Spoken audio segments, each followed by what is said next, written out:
Perhaps the most challenging stoichiometry problems are limiting and excess reactant problems. I'll be using the terms stoichiometry and mole type problems interchangeably. Solve these problems with the help of your scientific calculator. This is Screencast 9.5.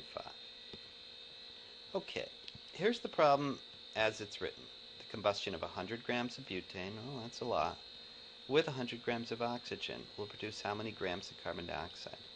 It's very unlikely that you're using an intelligent stoichiometric ratio if you have the same number of grams. Odds are you're using way too much of something, way too little of the other. The balanced equation is given for you.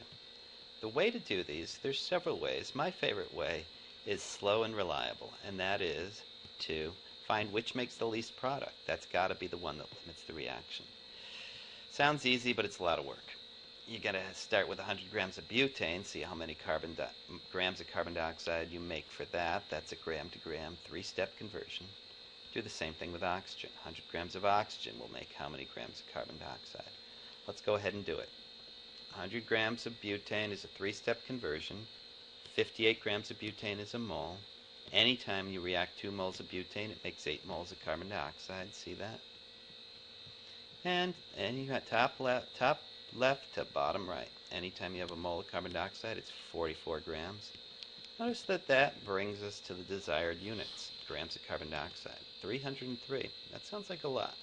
Now let's see what happens when you take 100 grams of oxygen. How many grams of carbon dioxide will that make?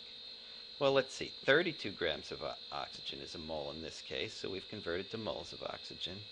But anytime we react a mole of oxygen, or anytime we react 13 moles of oxygen, it makes less. It makes 8 moles of carbon dioxide. That's a much different ratio than this one, so I'm guessing this is going to limit it.